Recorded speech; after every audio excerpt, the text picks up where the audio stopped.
and rolling.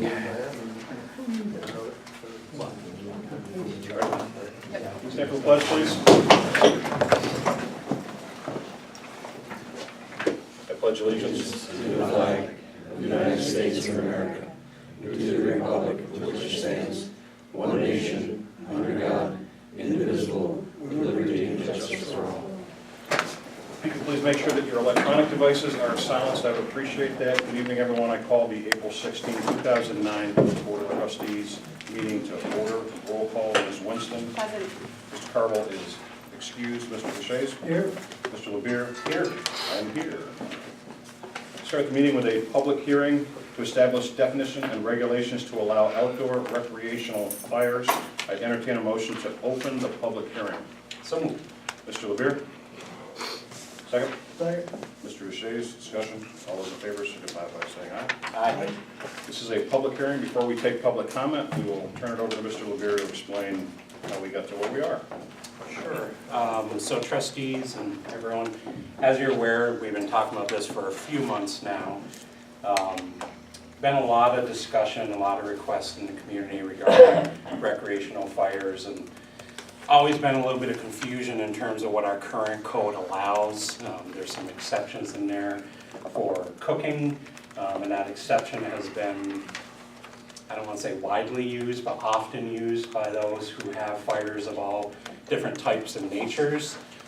So that really began the conversation of how does the code need to be adjusted to address those?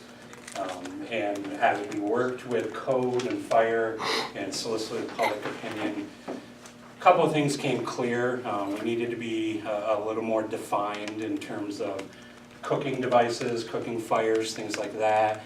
And then also if there was a safe alternative for recreational fires. So after a lot of public input and a variety of revisions, what we have in front of us is the result of all that work. And basically it allows for small recreational fires in a very regulated environment. Regulated in terms of size of the container, has to have spark arresting screen, has to be on a certain type of surface, it can't be within certain feet of building or structures, vehicles, garages, property lines. It's very restrictive, but it does allow it under those restrictive conditions.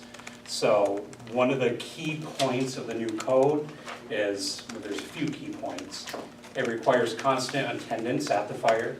It requires constant extinguishable mechanism at the fire, so either a hose or extinguisher. It does not allow it to be a nuisance. It is explicitly stated in the code that no fire that is a nuisance or affects the quality of life of anyone, so not just the neighbors, but anyone in that vicinity, is simply not allowed and can be ordered to be extinguished. So it is a restrictive allowance of recreational fires that allows people to do it and do it the right way, and hopefully increases community development and makes it a better place to live, but also still satisfies, you know, the necessity for everyone to have a good environment around them. So we feel it balances nicely, but the public hearing tonight is yet another opportunity for us to hear. So I'll open up to you guys, and if you have anything before we take comments. This is a public hearing. We will take comment on this particular proposed local law amendment. We'd ask you to please come to the podium, state your name for the record, please. Yes, ma'am. You have to excuse me because my memory's a little sketchy at times, so I'll be reading from a statement. Absolutely. We are born with the right to breathe. There's no place in the village for fire pits. The houses are too close together. And the tall trees make canopies.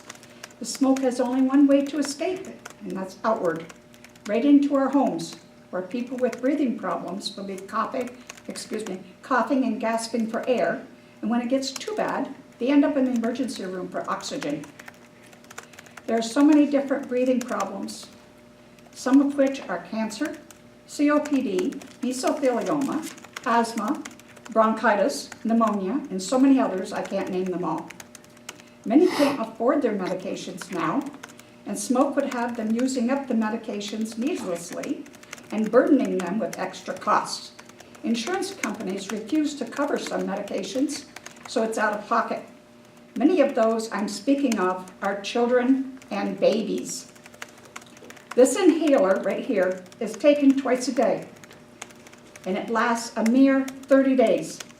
The price of this little gem is a little over $450, and that's only one medication. The costs are astronomical, and if there's more than one family member needing them, I can't imagine the costs. Some are carrying oxygen around everywhere they go. Makes no difference where the smoke originates, it's harmful. Smoking has already been banned from public buildings and cars with children in them because they realize it's harmful. Even firefighters wear respirators when battling a blaze. They wouldn't be able to breathe otherwise. I will fight to my last breath if necessary for anyone who can't speak for themselves. If someone wants a bonfire, there are places outside the village to have them. The article in the paper stated that some people are already having fires, even though they're illegal. So instead of a reprimand and a fine, you want to pat them on the back and tell them, it's okay, my friend, we'll make it right for you and legalize it. That's utterly ridiculous. When did you start rewarding lawbreakers? We're not talking about just a few fires. There would be loads of them all over the village, and any time during the year when it isn't raining or snowing. We wouldn't be living under a cloud, we'd be in it if it didn't kill us first. All of it would take is one person forgetting to cover a fire pit or didn't have a hose handy and the winds suddenly blow harder. And we could lose a good portion of this village when it can be avoided by taking this proposal off the table now. It's beyond comprehension why anyone would want to take away the very air that we need to live. Bottom line is, if we can't breathe, we die. I wouldn't want that on my conscience, would you? Thank you for your time. Thank you.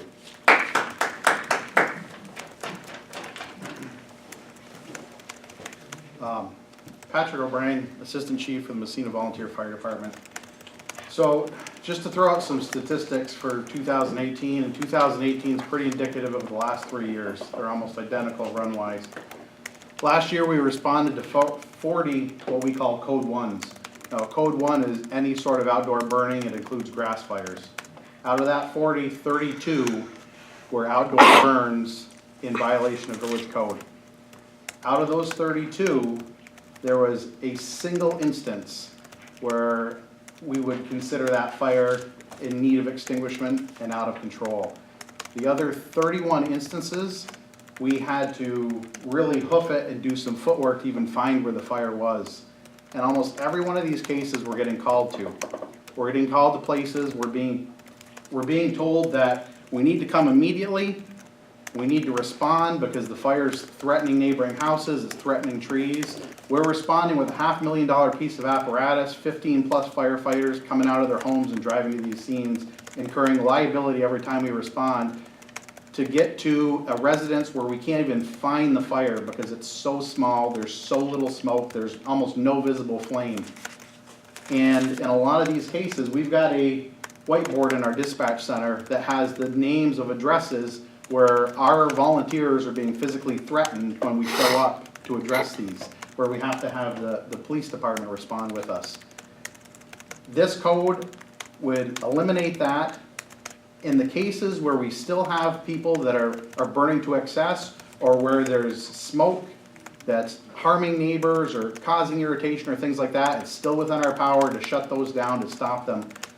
But we're just not seeing it from the runs. You can drive through this village any night when it's storm out and every neighborhood has multiple fires. So the fact that we're only getting called to 40, and the 40, if you look at it geographically, we pulled some of the responses into a GIS map. They're all coming from the same few areas in the village that we're responding to these. And in almost every instance, we get there, can't find the fire, we have to go door to door to try to find it. It's so small. And usually what ends up happening is a shouting match ensues between the neighbors. we pull up to one house and the neighbor yells an expletive in their neighbor's name because it's an ongoing neighbor dispute and we're getting pulled into the middle of this. So I don't know what the 100% right option is for us to go here, but it's gotta be something better than we have here. We really think with the amount of work that's been put into this is probably the best option before us right now. So we can stop responding to some of these and pulling volunteers, which are considered village employees when they respond, and our career staff, which are village employees. We're putting these people into situations where we had one guy tell us last year that he was going to prison anyway, he was just waiting to report, and he had nothing to lose. So, I mean, that's the sort of thing we're dealing with. Thank you. Thank you. Further public comment?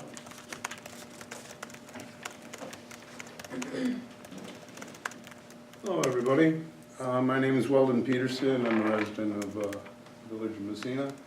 I'm all for open burns. Let's skip the non sequiturs and the exaggeration and false narratives. We're talking about small fires contained. About 20 years ago, I used to have cinder blocks with fire screens, and I also had a hose accessible across the driveway. Because some neighbors were irritated, my rights as a taxpayer and citizen were infringed. You're always going to have nuisance in the community of 2-3%, like this gentleman said, that are troublemakers, whatever. They're going to violate the codes, and they should be punished appropriately. We're talking about seasoned wood, proper materials, maybe 2-3 feet, and it's contained.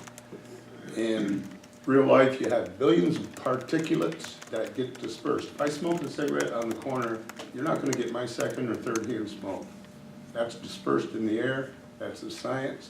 Same thing with the smoke. Now, we're not talking about burning trash, open containers, and having like lots of black smoke and fumes or so that are going to irritate people with respiratory issues and that. I live on a corner lot, and I don't feel that I'm violating anybody. If the neighbor doesn't like it, they're tough business. I'm keeping it controlled, coordinated, and the majority of the people in this community deserve that freedom, and I think that's the right with our taxes.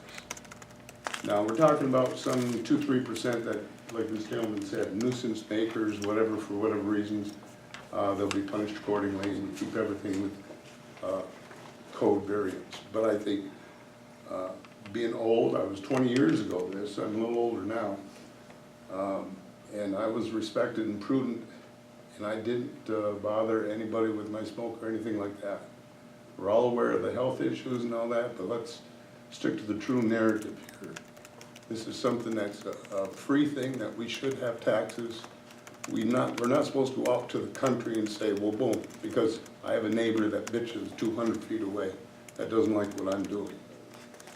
So I'm all for it. And, you know, maybe you can make small variations where there's like apartment buildings and with the codes, maybe a little further, 15-20 feet for them, but keep everything within code. I don't really see a problem. You're always going to have a nuisance here and there, but that's what we have fire department and police for. So I'm all for it. So thank you. Thank you. Further public comment? Not on this, but I have a comment. If it's not on this, could you wait for the public comment period? Yeah. Oh, you got one? For the fire? Yeah. Go for it. Go ahead. My name is Stan Fiacco, resident of Massena, New York. My problem is, we have a neighbor 2 doors up from us that has a fire there all the time in the summertime, constantly. We have called the police to come, and nothing ever happened, still there. He still has the fires there at night. And it drifts down to our house. And my wife has a lot of physical problems. And it just is very upsetting that we can't get him to stop the fires. I can't get the village to stop the fires. I don't know what we can do. I feel that someplace along the line there's gotta be a deadline when you gotta turn off your fire. I can't see people sitting out at 11 and 12 o'clock at night having fires, that their smoke is drifting down into the neighbor's bedrooms when they're trying to sleep. I feel that something should be done to, if a complaint is made, that something should be done with the complaint. The person should be either arrested or charged with some kind of a charge. So he'll have different feelings on how to handle his fires. I don't know what else to say, but I'm just like I said, I'm a little upset because it is a problem that the smoke comes down our way all the time in the summertime. And he's out there almost every night with a fire in his back. Thank you. Mr. Backup. My name is Mark Brower, and I live in the town of Massena. We were one of the people that called about a couple of people with their illegal fires. I found it interesting in the paper how they kind of complained about us turning in people who were violating the law. I was like, okay, well. Anyway, the rules that I've seen here in the paper look pretty good. The only thing I might have a question on is anything to do with wind speed. In both cases of neighbors having fires last summer, it was going a very heavy wind. One of them was in a burn barrel, which of course would be against the rules as they're proposed, and it was going like 15 feet in the air, 8 feet from a stand of cedars. A little concerned about them catching fire and then spreading it to the roof of the garage. The other one, and neither one of them was burning just proper wood. They were burning paper, or they were burning yard trash. Another one, they were burning old fence posts. So as long as people are following the rules, I think this is good. The only thing I'm concerned, the screen should, I would hope that they're actually using it, enforcing that. That should help with the wind, and problem with winds, but otherwise, I would like to see something that said, you know, like when the wind's over 20 miles an hour or something, you should be having an open fire. You know, so anyway, but as long as they use a screen, I don't see that that's a problem. Thank you. Further public comment? May I respond to that? You do have a fire ban implementation in there. So if there is a day, like a couple days ago, when it was 40, 60 degree wind gusts, you can publicize that and then just say, okay, we're off for today or something like that. So common sense, just as an idea. Right, and as we pointed out at the last meeting, so like currently New York State's under a burn ban, so we don't have the authority to supersede that, so you have to follow New York State's regulations when it comes to burn bans that are issued by the state or the county for that matter. Further public comment? Seeing none, I would entertain a motion to close the public hearing. Mr. LeBeer? Second. By Ms. Winston. All those in favor, signify by saying aye. Aye. Opposed? Trustees? So I think it's a good thing we took our time in doing this, because this input from all aspects is critical, and it did change our proposal quite a bit over the past few months. A couple of key points. I certainly appreciate the concerns. There was some misconceptions out there that we're going to be allowing, if we pass this, burn barrels or bonfires or these larger scale fires, and that is not at all allowed under this code proposal. This code proposal is very strict on the size of the container. It's very strict on the spark arresting screen for the very reason you mentioned. It's very strict on the nuisance, you know, for the very reason that was mentioned. If the smoke from a fire is carrying that far into another house, my gut says something's not being followed as lined up in this code. You know, they're either not burning clean seasoned wood, they're not adhering to the smaller size of the pit, something's going on that would cause that. You know, as the assistant chief, you know, mentioned, you know, 31 of the 32 were really so small that they struggled to find them. That's what this code is meant to allow. Anything but that, anything that is a nuisance, anything that's not violating, we're going to be looking, as we've done, but we're going to really have a microscope on the enforcement of that's not allowed. It's not happening. This is a privilege to have this, if it's passed, it is a privilege to have that. It's, with privileges and rights come responsibilities. So it's on us to be responsible neighbors, and if someone chooses not to be, there are enforcement mechanisms that will be deployed, so. I'm going to allow public comment, go ahead. I was just wanting to ask a question. Sure. If they go against the code, will they be fined? They will be extinguished, and if it's repeated, they can be cited, correct? So they would be cited potentially, and that, it depends on what happens from that point on. But yes, there are Okay, thank you. consequences. Anything else, trustees? Do we have a motion to adopt the new local law? So Second? Mr. Levere, second by Mr. Deshaies. Discussion. It's a resolution, we're going to poll individually. Ms. Winston? Aye. Mr. Deshaies? Aye. Mr. Levere? aye. Resolution carries. Moving on to the agenda,